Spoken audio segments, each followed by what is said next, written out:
Ready to go? Excellent, let's go. Heels are going to go to the floor, a little bit more right rudder. I'm going to keep us nice and straight. So nice and gently on those pedals.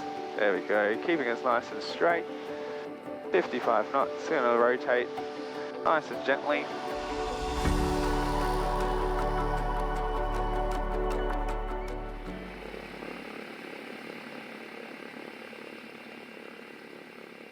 I started flying ultralights here in 2003.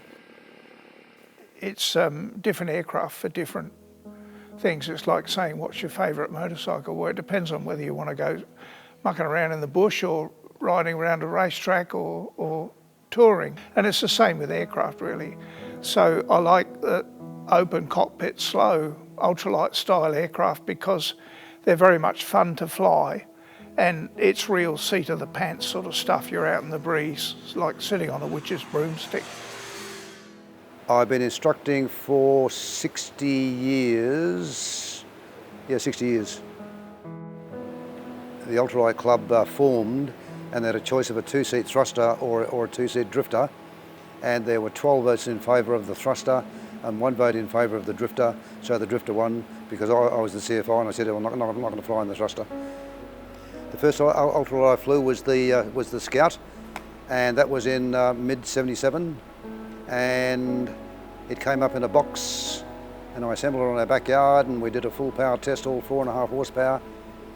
On my first flight away from the aerodrome, the engine failed for about a second or so, and that put me down below the climb gradient, so I flew into the top of a tree and just came to a stop, and just dismantled the aeroplane in the tree and took each wing down and took the fuselage down and took them back up to the airfield and reassembled them, and off we went again. When we first got the first two-seat aeroplanes, they were illegal. This was at MKT, by the way.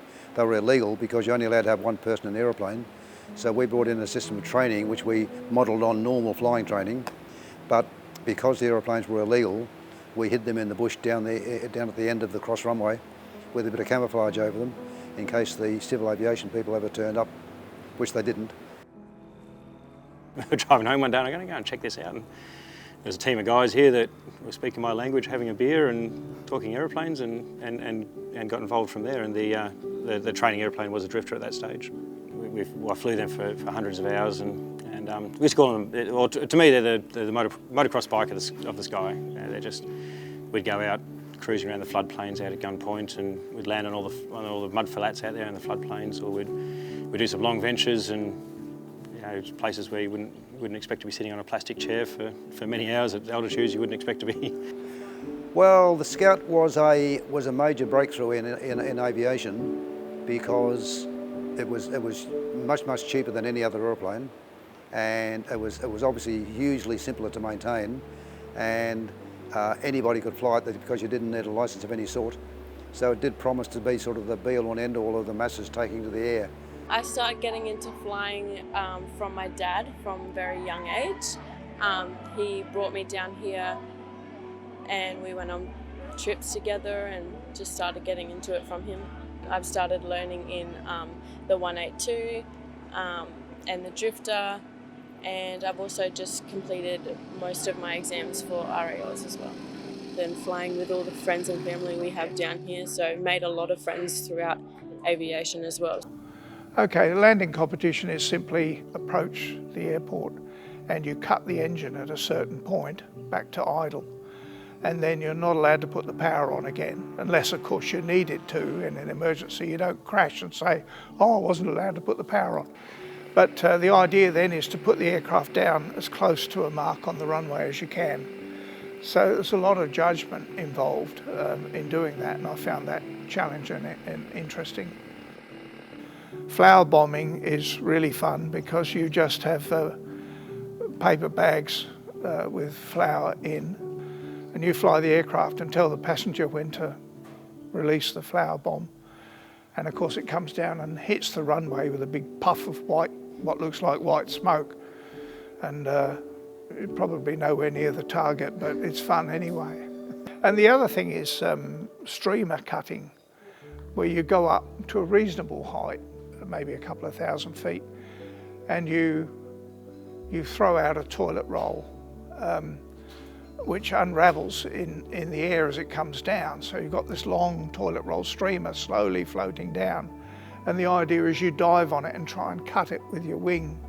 Yeah, it's a great club. There's a core group of people which have been around longer than I have, but I've managed to sort of gel with that group, and there's new faces coming into the club and new management. And it's great to see, and it's good to see they're all gelling and got the same vision, the same passion, going the same direction. It's quite amazing the development that's occurred over the, whatever it is, 40 odd years or so since they first arrived. The whole sort of scene has become hugely enlarged and to the point where it's a sort of an Australia-wide operation, when a lot of people are doing it, and a lot of people are starting to use recreational aeroplanes for just travelling around. Just watching the community here really made me start wanting to join it and do it myself, but definitely my dad, watching up to my dad and just seeing him love it so much definitely made me want to get on in the actions. I was astonished at first of all, the takeoff. As you lift off, there's nothing in front of you, nothing beside you, nothing below you. You're just in a seat out in space, and it takes your breath away. You go, as the plane lifts up, you know the feeling. Anyone that's flown a drifter knows that. Just that feeling of the airplane flying along in the trees, disappearing down below you, I got hooked.